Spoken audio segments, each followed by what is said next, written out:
स्वागत है आप सबका बिहार स्टडी सेंटर में। दोस्तों, पहले हम वीडियो को थोड़ा सा थ्योरिकली पढ़ेंगे, फिर इसका टेस्ट लगाएंगे। तो सबसे पहले हम प्राचीन भारत में ऐतिहासिक स्रोत को इस वीडियो में डिस्कस करने वाले हैं। तो अगर आपको वीडियो पसंद आए तो वीडियो को लाइक कर दीजिएगा। तो चलिए शुरू करते हैं आज का टॉपिक।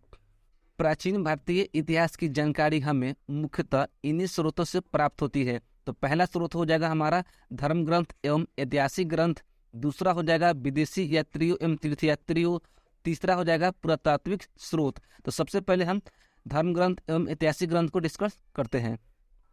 धर्म ग्रंथ अथवा धार्मिक साहित्य को दो भागों में बांटा गया है। तो पहला भाग है ब्राह्मण साहित्य और दूसरा भाग है ब्रह्मोत्तर साहित्य। तो सबसे पहले हम ब्राह्मण साहित्य के बारे में जानते हैं कि ब्राह्मण साहित्य है क्या। तो ब्राह्मण साहित्य के अंतर्गत आने वाले प्रमुख ग्रंथ है वेद, वेदांग, उपनिषद, ब्राह्मण ग्रंथ, पुराण, स्मृति ग्रंथ, रामायण, महाभारत इत्यादि जो है ब्राह्मण साहित्य के अंतर्गत आते हैं। सबसे पहले हम जानते हैं कि वेद है क्या। तो वेद जो है दोस्तों भारत का सबसे प्राचीन धर्म ग्रंथ है। वेदों की जो संख्या है वह 4 है। पहला है ऋग्वेद, दूसरा है यजुर्वेद, तीसरा है सामवेद और चौथा है अथर्ववेद। वेदों के संकलनकर्ता जो है महर्षि कृष्ण द्वापर वेद व्यास को माना जाता है। ऋग्वेद जो है दोस्तों वैदिक देवी देवताओं के मंत्रों का संग्रह कहलाता है। इसमें 10 मंडल, 228 सूक्त और 10,462 ऋचाएं हैं। दोस्तों, कभी कभार क्वेश्चन पूछ ले जाता है कि ऋग्वेद में मंडलों की संख्या कितनी है। तो आपको 4 ऑप्शन दिए जाएंगे, उसमें से आपको सही आंसर को टिक करना होगा। आगे कहता है कि ऋग्वेद में इंद्र के लिए 250 तथा अग्नि के लिए 200 ऋचाएं की रचना की गई है। गायत्री मंत्र जो है दोस्तों ऋग्वेद का एक लोकप्रिय मंत्र है। ऋग्वेद के रचनाओं को पढ़ने वाले ऋषि को होत्री कहते हैं और ऋग्वेद के जो रचना काल है वो 1500 ईसा पूर्व से 1000 ईसा पूर्व के बीच माना जाता है। आगे कहता है कि ऋग्वेद में हमें आर्यों के जीवन व्यवहार, राजनीतिक प्रणाली एवं तत्कालीन इतिहास की जानकारी मिलती है। ऋग्वेद के 10वें मंडल को और पहले मंडल को अंत में जोड़ा गया है। यानी कि ऋग्वेद का जो 10वां मंडल है और पहला मंडल है उसे अंत में जोड़ा गया है। 10वें मंडल में पुरुष सूक्त में चतुर्वर्गीय समाज का जिक्र है। इसके अंतर्गत 4 वर्ग आते हैं। तो पहला है ब्राह्मण, दूसरा है क्षत्रिय, तीसरा है वैश्य और चौथा है शूद्र। ऋग्वेद के बाद आता है यजुर्वेद। तो यजुर्वेद को दोस्तों 2 भागों में बांटा गया है। पहला है कृष्ण यजुर्वेद, दूसरा है शुल्क यजुर्वेद। यजुर्वेद कर्म कांड प्रधान है। इसमें यज्ञ के नियम एवं विधि विधानों का उल्लेख मिलता है। इसके मंत्रों को उच्चारित करने वाले पुरोहित को अथर्वायन कहा जाता है। यजुर्वेद के बाद आता है सामवेद। तो चलिए जानते हैं कि सामवेद है क्या। तो साम का अर्थ है गान, अर्थात सामवेद गाई जा सकने वाली रचनाओं का संकलन है। इससे भारतीय संगीत का जनक भी कहा जाता है। दोस्तों, बहुत ही इंपॉर्टेंट क्वेश्चन है। एग्जाम में क्वेश्चन पूछ लिया जाता है कि भारतीय संगीत का जनक किसे माना जाता है। आगे कहता है कि सामवेद में वर्णित देवता जो है वो भगवान सूर्य है और इसके पाठनकर्ता को उद्गाता कहा जाता है। सामवेद के बाद आता है अथर्ववेद। तो चलिए जानते हैं कि अथर्ववेद है क्या। तो अथर्वा ऋषि द्वारा रचित इस वेद को अथर्ववेद कहा जाता है। अथर्ववेद में 731 सूक्त, 20 अध्याय और 6000 ऋचाएं हैं। अथर्ववेद में धर्म, औषधि, जादू टोना, वशीकरण, रोग निवारण, स्तुति, आशीर्वाद, प्रेम, विवाह, मनुष्य के समान विचारों, विश्वासों, अंधविश्वासों, अनुसंधान इत्यादि का वर्णन मिलता है। इस वेद में सभा एवं समिति को प्रजापति की 2 पुत्रियां कहकर संबोधित किया गया है। वेद के बाद आता है वेदांग। तो वेदांगों की जो संख्या है वह 6 है। पहला है शिक्षा, दूसरा है कल्प, व्याकरण, निरुक्त, छंद और ज्योतिष। दोस्तों, उतना यह इम्पोर्टेंट है नहीं, बस आप इतना जान लीजिए कि वेदांगों की संख्या 6 है। वेदांग के बाद आता है ब्राह्मण ग्रंथ। तो चलिए हम जानते हैं कि ब्राह्मण ग्रंथ है क्या। तो यज्ञों एवं कर्मकांडों की विधि विधान एवं उनकी क्रियाओं की अच्छी तरह से समझाने के लिए ही ब्राह्मण ग्रंथ की रचना की गई है। शतपथ ब्राह्मण में स्त्री को पुरुष की अर्धांगिनी कहा गया है। ब्राह्मण ग्रंथों के बाद आता है पुराण। तो पुराणों की जो संख्या है वह 18 है और इसकी जो रचना है 5वीं शताब्दी से पूर्व में की गई थी। सबसे प्रामाणिक एवं प्राचीन पुराण जो है वह मत्स्य पुराण है। पुराण के बाद आता है स्मृतियाँ। तो स्मृति ग्रंथों में सबसे प्राचीन एवं प्रामाणिक स्मृति है मनुस्मृति। इसकी रचना काल की बात की जाए तो 200 ईसा पूर्व से 200 ईस्वी के बीच माना जाता है। गुप्त काल के विषय में विस्तृत जानकारी हमें नारद स्मृति से प्राप्त होता है और इसकी रचना काल की बात की जाए तो 300 ईसा पूर्व से 400 ईस्वी के बीच माना जाता है। स्मृति के बाद आता है उपनिषद। तो उपनिषद की जो कुल संख्या है वह 108 माना जाता है। मुंडक उपनिषद से ही हमारे देश का जो आदर्श वाक्य है सत्यमेव जयते लिया गया है। और सबसे बड़ी उपनिषद की बात की जाए तो बृहत्कोपनिषद जो है सबसे बड़ी उपनिषद है। उपनिषद के बाद आता है महाकाव्य। तो भारतवर्ष में 2 ही सर्वाधिक प्राचीन महाकाव्य हैं, पहला है रामायण और दूसरा है महाभारत। तो रामायण का जो रचयिता है महर्षि वाल्मीकि जी है और महाभारत का जो रचयिता है महर्षि वेदव्यास है। तो आरंभ में महाभारत को जय संहिता भी कहा जाता था। तो दोस्तों यहाँ तक हमने ब्राह्मण साहित्य को कंप्लीट कर लिया है। अब हम ब्रह्मणोत्तर साहित्य को कंप्लीट करते हैं। ब्राह्मण साहित्य के बाद आता है ब्रह्मणोत्तर साहित्य। तो इसे 2 भागों में बांटा गया है, पहला है बौद्ध साहित्य और दूसरा है जैन साहित्य। तो चलिए सबसे पहले हम जानते हैं कि बौद्ध साहित्य है क्या। बौद्ध ग्रंथों में सबसे प्राचीन ग्रंथ है त्रिपिटक और इसकी संख्या जो है वह 3 है। पहला है सूत पिटक, दूसरा है विनय पिटक और तीसरा है अभिधम्म पिटक। तो चलिए सबसे पहले हम जानते हैं कि सूत पिटक है क्या। तो सूत पिटक में दोस्तों महात्मा बुद्ध के धार्मिक विचारों और उपदेशों का सार संग्रह है। विनय पिटक में मठ में रहने वाले बौद्ध भिक्षुओं के अनुशासनों से संबंधित नियम की जानकारी मिलती है। अभिधम्म पिटक में दोस्तों बौद्ध दर्शन एवं मतों की दार्शनिक व्याख्या मिलती है। जातक में गौतम बुद्ध के पूर्व जन्म की कहानियां संकलित है और अंगुत्तर निकाय से 16 महाजनपदों की जानकारी हमें मिलती है। मिलिंद पन्हों से हमें यूनानी राजा मिनांडर तथा बौद्ध भिक्षु नागसेन के दार्शनिक वार्तालाप की जानकारी मिलती है।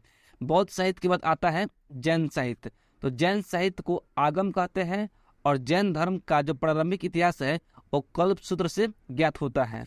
जैन ग्रंथ भगवती सूत्र में महावीर के जीवन कीर्तियों तथा अन्य समकालिकों के साथ उनके संबंधों का विवरण मिलता है। तो दोस्तों जैन साहित्य यहाँ पर कंप्लीट हो गया। जैन साहित्य को हमने कंप्लीट कर लिया है। तो कुछ और भी साहित्य है जिसे हमें प्राचीन भारत के बारे में जानकारी मिलती है, तो उसे भी हम डिस्कस कर ही लेते हैं। अष्टाध्यायी को संस्कृत भाषा व्याकरण की प्रथम पुस्तक होने का गौरव प्राप्त है। अष्टाध्यायी के लेखक जो है पाणिनि है और इसकी रचना काल की बात की जाए तो 400 ईसा पूर्व इसकी रचना काल मानी जाती है। अर्थशास्त्र भारत का प्रथम राजनीतिक ग्रंथ है जिसके लेखक जो है चाणक्य विष्णुगुप्त है। इसमें मौर्यकालीन इतिहास एवं तत्कालीन अर्थव्यवस्था सहित राजनीतिक व्यवस्था की भी जानकारी मिलती है। अर्थशास्त्र 15 अधिकरणों एवं 180 प्रकरणों में विभक्त है। विशाख दत्त रचित मुद्रा राक्षस से हमें मौर्यकालीन इतिहास के बारे में जानकारी मिलती है। वान भट्ट द्वारा रचित हर्षचरित से हमें राजा हर्षवर्धन के बारे में विस्तृत जानकारी मिलती है।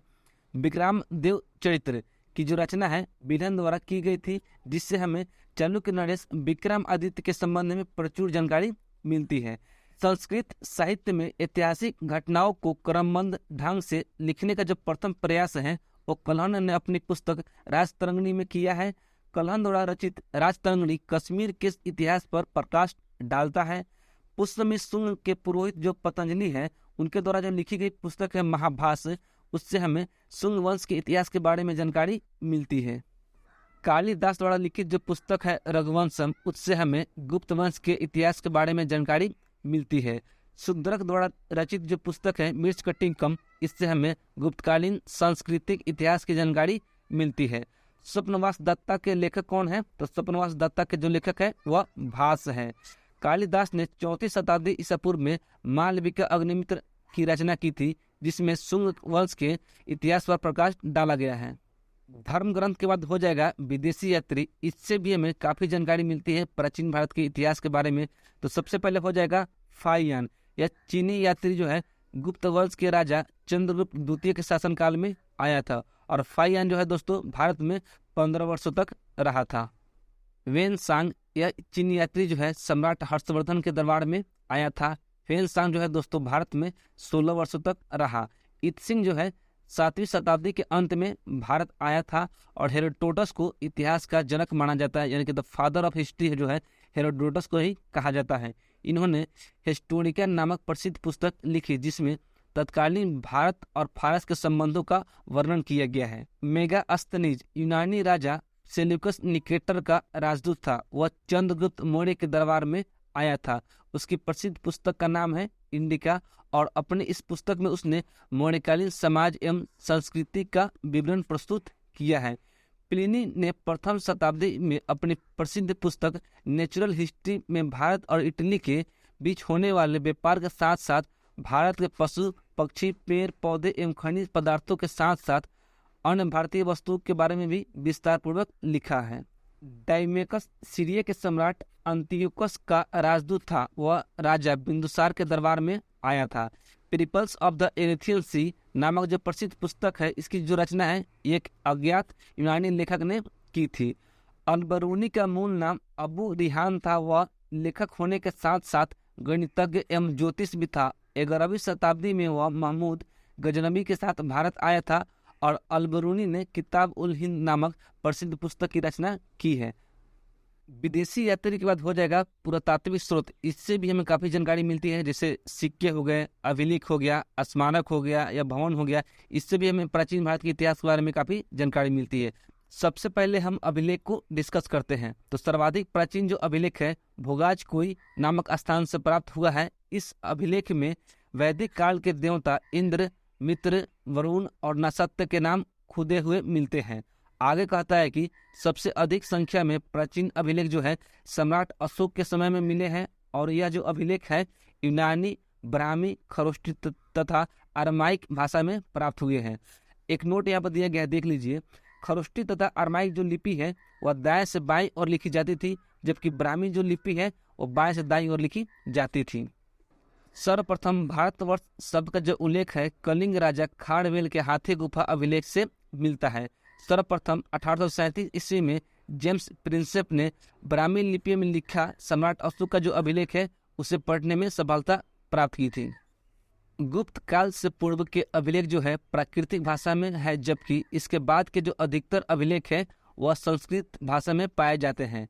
सर्वप्रथम भारत पर होने वाले हूण आक्रमण की जो जानकारी है हमें भीतरी स्तंभ लेख से मिलता है। सती प्रथा का जो उल्लेख हमें मिलता है वह राजा भानुगुप्त के एरन अभिलेख से मिलता है। कुछ महत्वपूर्ण अभिलेख दिए गए हैं। तो एक तरफ दिया गया है शासक और दूसरी तरफ दिए गए हैं अभिलेख।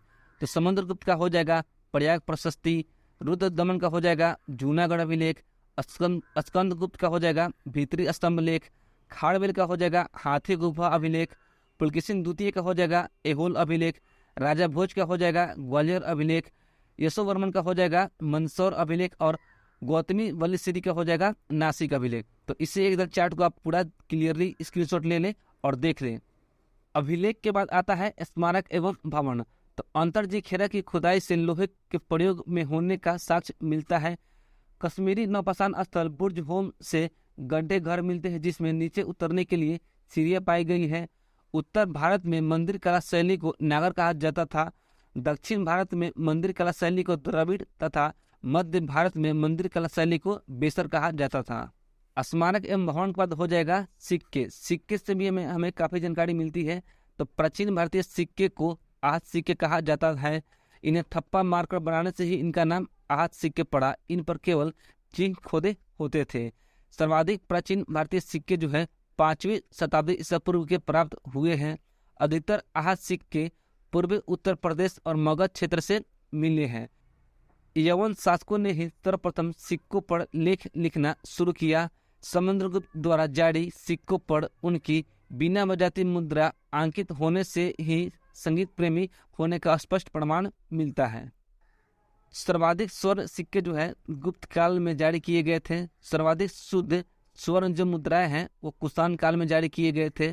सर्वाधिक सिक्के उत्तर मौर्य काल से प्राप्त हुए हैं। इस काल के सिक्के जो है तांबे, शीशे, कांसे, चांदी एवं सोना के बने होते थे। एक नोट दिए गए हैं, इसे भी आप देख लीजिए।